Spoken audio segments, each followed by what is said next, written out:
Buenas tardes, el tema del día de hoy es degeneración macular relacionada a la edad. Soy Michelle Aguilar, residente del Centro Oftalmológico Leo.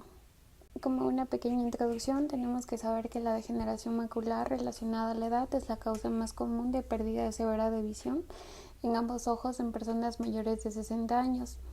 El aumento de la esperanza de vida en nuestra población se manifestará en un aumento exponencial de esa patología, ya que el riesgo de que los pacientes tengan degeneración macular relacionada a la edad aumenta con la edad.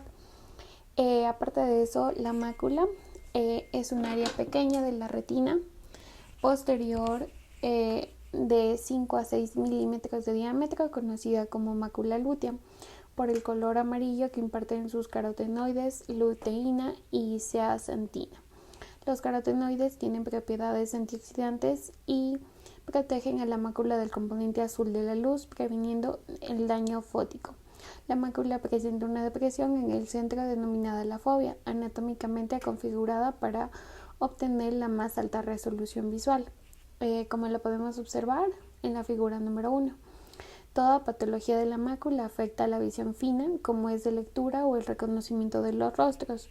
La degeneración macular relacionada a la edad, si compromete ambas máculas, hará imposible la lectura y por lo tanto impactará severamente la calidad de vida de esa persona. El paciente podrá deambular, sin embargo, el campo visual periférico estará conservado, pero su acceso a la información y el entretenimiento estará severamente limitado. De allí la importancia de la prevención y tratamiento de esta enfermedad. Muy bien, entonces, ¿cómo es la patogenia? La degeneración macular relacionada a la edad es una enfermedad multifactorial en que, además del envejecimiento, los factores de riesgo genéticos y ambientales juegan un rol dominante. En realidad, todos los estudios epidemiológicos han demostrado que el envejecimiento es el principal factor de riesgo. El envejecimiento normal afecta especialmente la monocapa del epitelio pigmentario de la retina y la membrana de Bruch, que está firmemente unida a la base del epitelio pigmentario.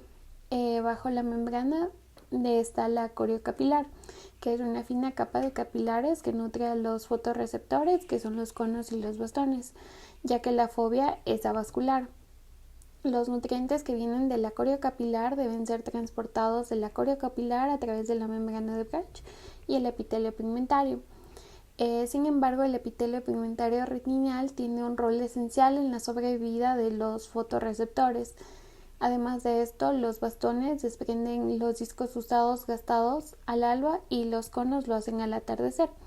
Estos discos son fagocitados por el epitelio pigmentario, que está en íntimo contacto con los segmentos externos de los fotorreceptores. Estos discos desgastados son digeridos por la acción de enzimas y degradados para ser reciclados. Sin embargo, con el paso de los años, este mecanismo tan perfecto de renovación circadiana empieza a fallar, por lo que moléculas alteradas por el daño oxidativo no son reconocidas por las enzimas y el material empieza a acumularse dentro de esta capa. Estos productos de degradación incompleta constituyen los gránulos de lipofuscina que se acumulan dentro del epitelio pigmentario. Conforme avanza la patogenia de la enfermedad, en primer lugar están las drusas. Al examen oftalmológico se ven como pequeños depósitos redondeados de color amarillo de ubicación subretinal. Las drusas, pequeñas puntiformes de límites muy definidos, no se asocian con un riesgo significativo de la degeneración relacionada con la edad. Sin embargo, el de tamaño intermedio y de bordes poco definidos, llamadas drusas brandas, son el marcador de la enfermedad. Durante muchos años pueden ser asintomáticas, sin comprometer la visión, pero en la medida que transcurren los años, estos pacientes pueden hacer una de las dos formas de la enfermedad, la forma trófica o seca y la forma húmeda con neovascularización coroidea, que las vamos a ver más adelante. En un paciente con drusas son factores de riesgos para la progresión el tamaño de las drusas, el número de las mismas, la confluencia formando depósitos de gran tamaño y también la aparición de pequeños focos de hiperpigmentación. La forma más avanzada de la enfermedad o forma trófica o seca, en este caso los depósitos anormales dentro del epitelio pigmentario y bajo él, y las alteraciones de la membrana de Bruch alteran significativamente el aporte de nutrientes desde la coriocapilar. A lo largo de los años aparecen fenómenos atróficos en el epitelio pigmentario y en los fotorreceptores con alteración de la visión central. Al examen de fondo de ojos se observan áreas de hipopigmentación por pérdida del pigmento por el epitelio pigmentario. Inicialmente, sin embargo, se observan placas redondeadas de color más amarillentos, de bordes bien definidos, a los que se pueden añadir algunos gránulos de pigmento dispersos que han salido de las células enfermas. El resultado final de ese proceso es la atrofia geográfica con placas redondeadas o ovaladas de pigmento de bordes bien definidos y que pueden ocupar todo el área macular con pérdida de la visión central. Habitualmente la progresión es asimétrica con un ojo más afectado que el otro. También podemos ocupar una angiografía con fluorescencia, en donde se evidencia la atrofia geográfica, una hiperfluorescencia de todo el área atrófica, pero sin filtración de colorante. La falta del pigmento en el epitelio pigmentario permite ver como a través de una ventana la fluorescencia del colorante que circula por la coriocapilar y la coroides. Ahora la forma neovascular o húmeda. Esta consta aproximadamente el 10% de los pacientes tienen esta forma neovascular de la enfermedad. Es la forma más severa del comienzo catastrófico y la causa más importante de pérdida de la visión en los adultos mayores. Se caracteriza por la presencia de una membrana neovascular coroidea que se forma bajo el epitelio pigmentario y luego bajo la retina. Estos vasos de neoformación se originan en la coriocapilar, proliferan y llegan hacia el espacio subepitelial a través de una ruptura de la membrana de Broch. Se requiere, por lo tanto, para la formación de la forma neovascular o húmeda, que exista una ruptura de la membrana de Broch, 2, una angiogénesis y la acumulación de esta bajo el epitelio pigmentario y en la membrana de Broch. Además de eso, la activación del complemento en un proceso inflamatorio en donde van a participar macrófagos, que son factores que contribuyen a la formación de las fisuras en la membrana de Broch, que permite la entrada de neovasos y tejido fibroso. Algunos síntomas en estos pacientes es que los vasos neoformados son frágiles y fácilmente se pueden romper y filtrar al espacio subretinal. El paciente nos va a mencionar una pérdida de visión de comienzo súbito con un escotoma central, como podemos evidenciar en las dos imágenes de la izquierda. Es una mancha oscura en el centro del campo visual. Uno de los síntomas también es la metamorfopsia o deformación de la imagen. Si el paciente no es muy observador y el otro ojo está sano, la enfermedad en algunos casos puede pasar desapercibida hasta que se compromete el otro ojo. En el examen oftalmológico se detecta un solo levantamiento retinal, habitualmente redondeado y generalmente rodeado de un halo de sangre subretinal. El solo levantamiento se debe a la presencia de líquido subretinal o edema retinal. La membrana neovascular puede ser extrafoveal, alejada del centro, pero en la mayoría de los casos es subfoveal y de allí es que es el escotoma central, sea el síntoma más común en estos pacientes. Muy bien, y ahora la sintomatología. El diagnóstico en realidad se basa con la sintomatología y el aspecto oftalmológico. Sugieren una membrana neovascular. Se debe solicitar para confirmar el diagnóstico para respaldo una angiografía retinal con fluorescencia. Normalmente la fluoresceína permanece dentro del espacio vascular porque las uniones de las células endoteliales de los capilares retinales no permiten la extravasación del colorante. Sin embargo, los vasos de neoformación en cambio carecen de estas uniones y dejan salir el colorante. La angiografía muestra a nivel de la membrana una mancha de colorante que se expande durante los tiempos angiográficos. La angiografía con fluoresceína revela los vasos de formación en forma muy nítida si los vasos son subretinales, y los vasos neoformados son más difíciles de visualizar y a veces se requieren de otro tipo de angio retinal para ponerlos en evidencia. Finalmente, lo que sería el tratamiento. En realidad, en varios estudios de pacientes evaluados se vio que existe un defecto de una dosis alta de antioxidantes y vitaminas. Puede ser esta de vitamina C, vitamina E y zinc, por lo que en estos estudios se demostró que en individuos con drusas de tamaño intermedio o con una visión central perdida por la degeneración macular en un ojo y que fueron aleatoriamente asignados a esta fórmula tenían un 25% de la reducción de riesgo a una forma avanzada de la enfermedad en relación con los controles. También se ha visto muchísimos cambios con el tratamiento de la forma neovascular, que en estos casos una membrana neovascular alejada del centro de la mácula se puede tratar con láser, que si bien siendo efectivo tiene una alta tasa de recidivas. Además, la inmensa mayoría de las membranas son subfoveales o yuxtafoveales que no se las puede manejar con láser. Sin embargo, la terapia fotodinámica con verteporfina prácticamente se ha abandonado del arsenal terapéutico en esta enfermedad y el advenimiento de los antiangiogénicos para uso intravitreal representa un avance en el tratamiento de esta enfermedad en el caso de la degeneración macular relacionada a la edad neovascular. Bien, vamos a continuar con lo que sería el manejo de la DMAE en etapas tempranas, específicamente en DMAE seca. Generalmente en los últimos años se han llevado a cabo importantes investigaciones y se han desarrollado diversas opciones para el tratamiento de la DMAE seca. En estas podemos mencionar terapias basadas en células, implantes bioelectrónicos, moduladores del ciclo visual, terapia genética e intervenciones tanto orales como sistémicas centradas en agentes antiinflamatorios, antioxidantes y derivados de vitaminas. Si bien un objetivo aspiracional del tratamiento es restaurar la función visual perdida en pacientes con esta atrofia geográfica, se han producido avances significativos en la desaceleración del crecimiento de la atrofia mediante la inhibición del sistema de complemento.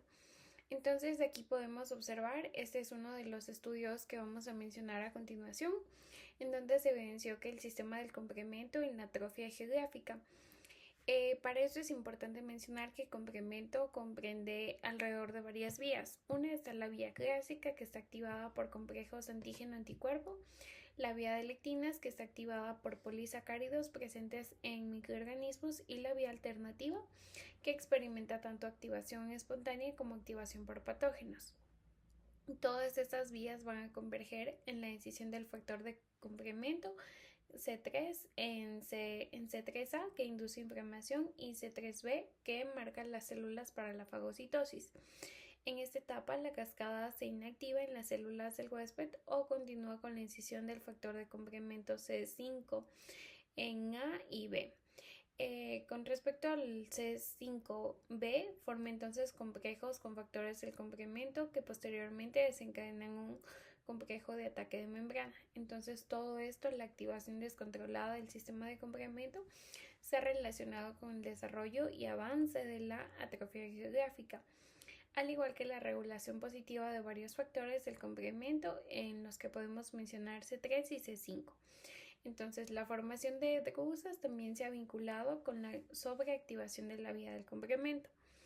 Entonces, para esto vamos a mencionar dos artículos que vamos también a mencionarlo a continuación.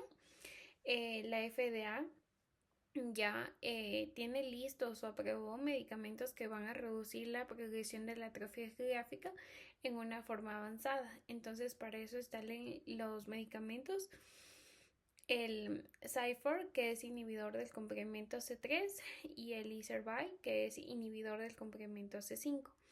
Estos dos fármacos reducieron la tasa de crecimiento de las lesiones de atrofia geográfica en ensayos clínicos fase 3 y se administran mediante inyecciones intravítreas mensuales. Entonces, continuando, este también es otro de los artículos que menciona que la terapia de la inhibición del complemento se activa mediante dos inhibidores del complemento. Entonces, todos estos artículos se han basado en datos positivos de la eficacia para frenar el crecimiento de la atrofia. Entonces, aquí vamos a mencionar el inhibidor del C3, que es el cetacopram, y el inhibidor del C5, que es el avacincaptad. Ambos agentes han recibido ya la aprobación de la FDA para el tratamiento de la atrofia geográfica secundaria de MAE. Entonces, para esto podemos mencionar dos artículos, dos ensayos, que está el OX y el DERBY, en donde se evidenció que estos medicamentos se asociaron con una reducción del 17 al 19% de crecimiento de las lesiones, dependiendo de la frecuencia de la administración, que mejoró hasta en una reducción del 24 al 30% en los meses del 18 al 24 en comparación con el tratamiento simulado. También tenemos este artículo, en cambio, que menciona la fotobiomodulación. Entonces, con respecto a la evidencia actual que tenemos acerca de la fotobiomodulación, es que esta usa una luz de baja potencia en varias longitudes de onda, que puede ser 590, 660 y 850 nanómetros, que pueden estimular procesos celulares, reducir estrés oxidativo y mejorar la función retiniana en formas iniciales o intermedias en la de MAE seca. Entonces, estos ensayos, los más relevantes, está el LIGHTS en 3, que es un estudio multicéntrico randomizado y controlado con placebos, que evidenció una mejora significativa en la agudeza visual corregida en pacientes con esta de MAE seca no exudativa. Además, una reducción en la aparición de nuevos casos de atrofia geográfica y un buen perfil de seguridad. En cambio, aquí podemos observar otro estudio, que este estudio en cambio tuvo como objetivo evaluar la seguridad y eficacia del tratamiento de la fotobiomodulación de múltiples longitudes de onda en etapas tempranas de MAE no exudativa seca. Entonces, como método, en este estudio se utilizó que los participantes inscribieron con diagnóstico de MAE seca. Entonces, a ellos se los manejó con una serie única o repetida de tratamiento de la fotobiomodulación multilongitudinal de onda. Se administró un sistema de suministro de luz Lumentera de 590, 660 y 850, administrado 3 veces por semana durante 3 a 5 semanas cada 4 meses, con un seguimiento hasta de 16 meses. Entonces, los resultados analizaron, se evidenció que existió una mejora en la agudeza visual, sensibilidad al contraste y también en nivel del electroretinograma.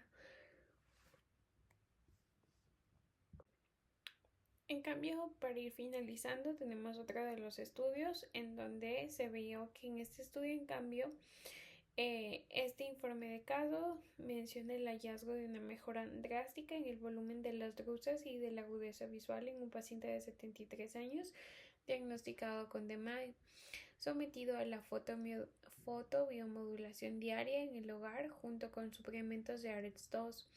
Entonces, como presentación del caso, pues es una revisión retrospectiva de un caso presentado en el 2023 y 2024, posterior a 8 meses de fotobiomodulación domiciliaria continua. La agudeza visual del paciente mejoró de 2030 a 2020 en el ojo izquierdo y del ojo derecho se estabilizó en 2025. La retina externa se conservó sin signos de atrofia geográfica, con una marcada reducción del número y volumen de drusas en ambos ojos, mayor en el izquierdo que en el derecho, como se observa en lo que sería en los parte de la documentación reportada. Entonces, como conclusión, estos hallazgos respaldan que la fotobiomodulación tiene el potencial de mejorar el manejo de la DMAE seca y la calidad de vida en general. Para finalizar, tenemos un cuadro comparativo en donde vamos a hacer mención acerca de los suplementos antioxidantes. Generalmente, la evidencia actual está recomendado en etapas de la enfermedad intermedia. En cambio, a diferencia de esto, las inyecciones anticomplemento está indicado para atrofia geográfica avanzada y esta está aprobada por la FDA. La fotobiomodulación está indicado en fases tempranas e intermedias, y tenemos como respaldo estos estudios el LIGHTSIDE 3 y los estudios que muestran unas mejoras con una buena seguridad.